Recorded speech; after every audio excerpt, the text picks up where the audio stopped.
খালা সব মশলা বাটতেছে, আদা রসুন জিরা মরিচ বাটবে। এই যে হাঁস রান্না করব আজকে। রেসিপিটা আপনাদের সাথে অবশ্যই শেয়ার করব। তার আগে একটা কথা বলে নিই, হাঁস পরিষ্কার করাটা আসলে অনেক ঝামেলার ব্যাপার, সেজন্য অনেকে খেতেও চাচ্ছে না। তো বাজার থেকে অবশ্য ড্রেসিং করে আনা হয়েছে। হাঁসটা ভালো করে পরিষ্কার করা হয়েছে, এখন খালা কেটে নেবে। তো এই তো মশলা বাটা হচ্ছে, বাটা মশলা দিয়ে রান্না করব, আপনাদের সাথে অবশ্যই শেয়ার করব। তো আমার হাঁসের রেসিপিটা যদি আপনারা দেখতে চান অবশ্যই আমার ভিডিওর সাথে থাকবেন, সবাই দেখবেন আমি কিভাবে হাঁস রান্না করি। আশা করি সবাই ভালো লাগবে।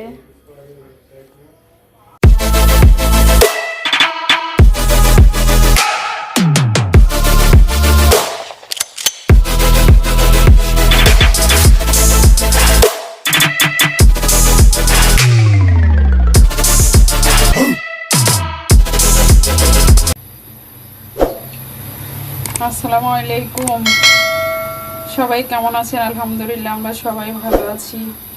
তো যে হাঁস দেখালাম, হাঁস কেটে ধুয়ে পরিষ্কার করে নেওয়া হয়েছে। এখন এখানে 1 কেজির মতো হাঁস আছে। তো হাঁসটা এখন রান্না করব, চলুন দেখি কিভাবে রান্না করে। তো চুলায় একটা পাতিলা বসিয়ে দিলাম, এখন দিয়ে দেব তেল। তেলটা একটু কমে দেব কারণ হাঁসে তেল আছে।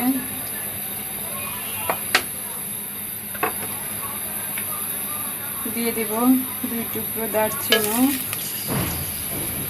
2-3টা তেজপাতা, একটা বড় এলাচ, 4-5টা সবুজ এলাচ, 4-5টা লবঙ্গ। তো আমার গরম মশলাগুলো একটু ফোড়নে চলে আসছে, এখন পেঁয়াজ কুচি দিয়ে দেবো। এখানে 1 কাপের একটু বেশি পেঁয়াজ কুচি আছে, পেঁয়াজ একটু বেশি করেই দেব।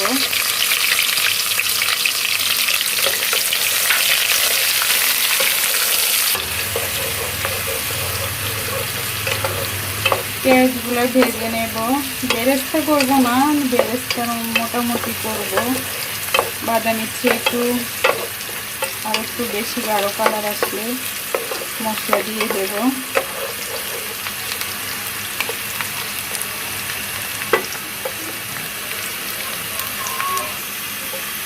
আমার পেঁয়াজগুলো ভাজা হয়ে গেছে অলরেডি। এখানে আছে বাটা মরিচ, আগে আমি বাটা মরিচটা একটু ভেজে নিব পেঁয়াজের উপরে, তাহলে গানটা ভালো আসবে, কালারটা সুন্দর আসবে। তো আমার মরিচ ভাজা হয়ে গেছে। আমি আজকে সব বাটা মশলা দিয়ে রান্না করব। তো এখানে 2 টেবিল চামচ আদা বাটা দিয়ে দিলাম।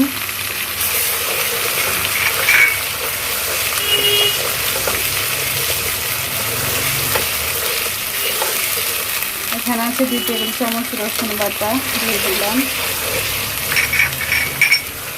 আদা বাটা রসুন বাটাকে একটু ভেজে নেব।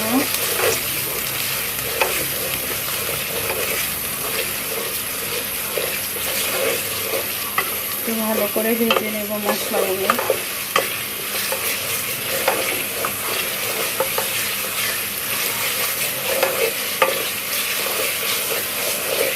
নতুন শীতের আগমনে হাঁস রান্না করতেছি, আশা করি সবার কাছে ভালো লাগবে।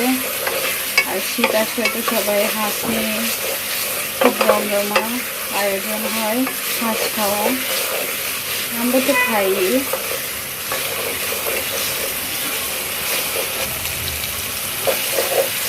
এখানে আছে 1 টেবিল চামচ জিরা বাটা দিয়ে দিলাম। দিয়ে এখন ভালো করে ভেজে নেব। এখানে আছে ধনে বাটাটা দিয়ে দেব। আর এটা আমি লাস্টে ব্যবহার করব। এখানে আছে দারচিনি, এলাচ, লং, আমি বেটে রেখেছি, এটা একদম লাস্টে দেব। এখন আমি সামান্য একটু পানি দিয়ে দেবো মশলাগুলো কষানোর জন্য।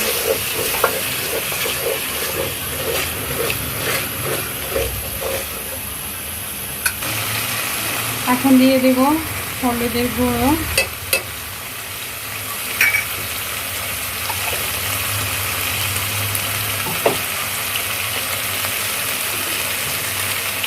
দিয়ে দেব স্বাদ মতো লবণ, আবার ভালো করে মিশিয়ে দেবো মশলাগুলো, ভালো করে কষিয়ে নেব।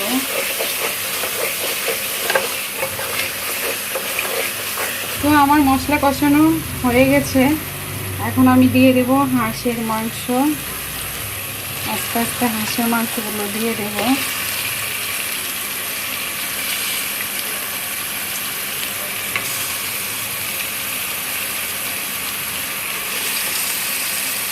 কলিজাটা আমি পরে দেব, কারণ এখন কলিজা দিলে মাংস কষানোর সাথে নষ্ট হয়ে যাবে। পরে দেব কলিজাটা।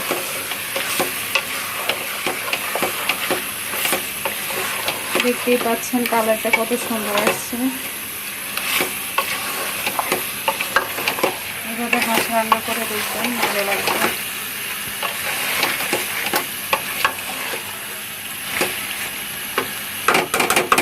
তো আমি হাঁসটা এখন ঢেকে দেবো, মাংসগুলো সিদ্ধ হোক মশলার সাথে। যেহেতু এটা দেশি হাঁস, তাহলে সিদ্ধ হতে একটু সময় লাগবে। তো আমার হাঁস থেকে অলরেডি পানি চলে আসছে, পানি বের হয়ে গেছে। ওই পানির মধ্যে কষিয়ে নেব। চেষ্টা করবেন চামড়া সহকারে নিতে। আসলে চামড়া অনেক কষ্ট হয় পরিষ্কার করতে, তারপরেও হাঁসের চামড়া না দিলে হাঁস খেতে ভালো লাগে না। তো সব চেষ্টা করবেন হাঁসের চামড়া শুদ্ধ নিয়ে রান্না করার জন্য, স্কিনটা খেতে ভালো লাগে।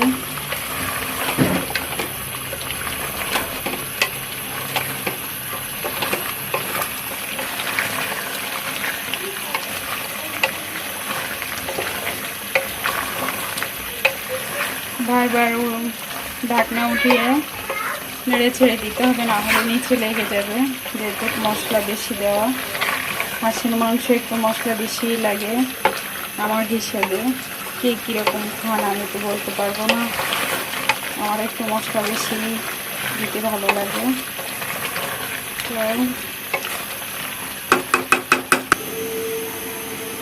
তো ঢাকনা উঠিয়ে,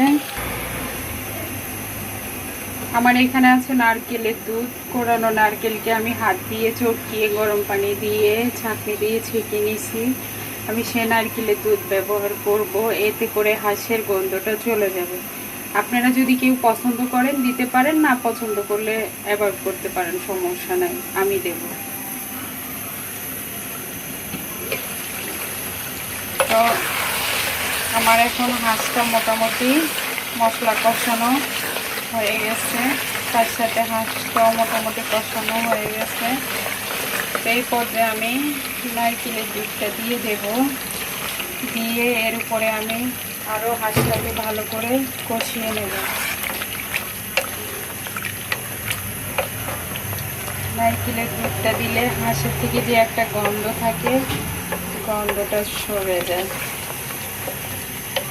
এখন আমি দুধের সাথে ভালো করে হাঁসটাকে মাখিয়ে দেব, মিলিয়ে দেব, দিয়ে আমি আবার ঢেকে দেব।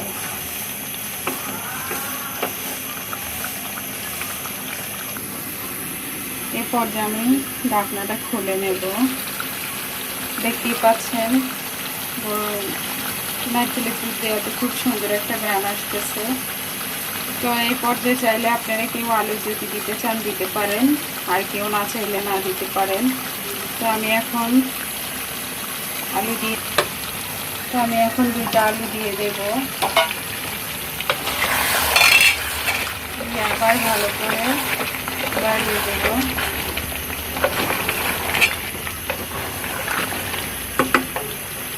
আর দেন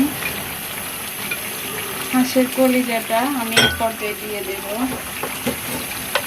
দিয়ে ভালো করে মশলার সাথে মিশিয়ে নেব। আবার আমি আলু মাংস ভালো করে কষিয়ে নেব, তারপরে আমি গরম পানি দিয়ে দেব।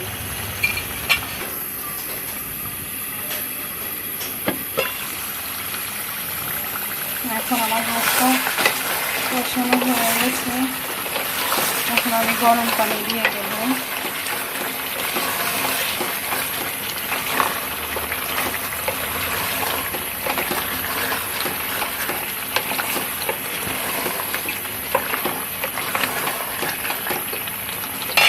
এখন আমি পানি দিয়ে দেব।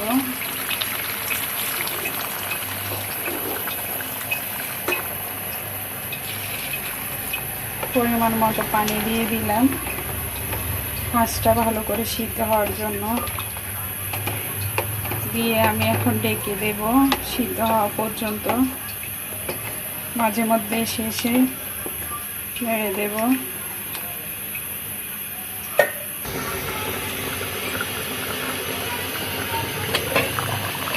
তো আমার হাঁসের মাংস অলরেডি সিদ্ধ হয়ে গেছে। এখন আমি তুলে ফেলবো। যেই ঝোলটা সেটা আলু টেনে নেবে উঠানোর পরে পরিবেশন করে আপনাদের দেখাবো। এখন আমি দিয়ে দেব দারচিনি, এলাচি, লবঙ্গ বেটে রেখেছি যে ওগুলো দিয়ে দেব, গরম মশলা দিয়ে ভালো করে মিশিয়ে দেব। তো আমি আবার কিছুক্ষণ ডেকে রাখবো মশলাটা দেওয়ার পরে গ্রানটা চতুর্দিকে ছড়ার। তো আমার হাঁসের মাংস অলরেডি হয়ে গেছে, এখন সার্ভ করে আপনাদেরকে দেখাচ্ছি। এই হাঁসের মাংস দিয়ে আপনারা এই ঝোল দিয়ে রুটি খেতে পারবেন, পরোটা খেতে পারবেন, ভাত, পোলাও সব কিছুর সাথে ভালো লাগবে। তো বাসায় ট্রাই করে দেখবেন, আশা করি ভালো লাগবে। তো আপনারা সবাই ভালো থাকবেন আর আমার চ্যানেলটি সাবস্ক্রাইব করবেন, পাশে থাকা বেল বাটন অন করে দেবেন যাতে করে আমার নতুন ভিডিওগুলো আপনারা খুব সহজেই পেয়ে যাবেন। আর সবাই আমার জন্য দোয়া করবেন, সুস্থ থাকবেন। আল্লাহ হাফেজ।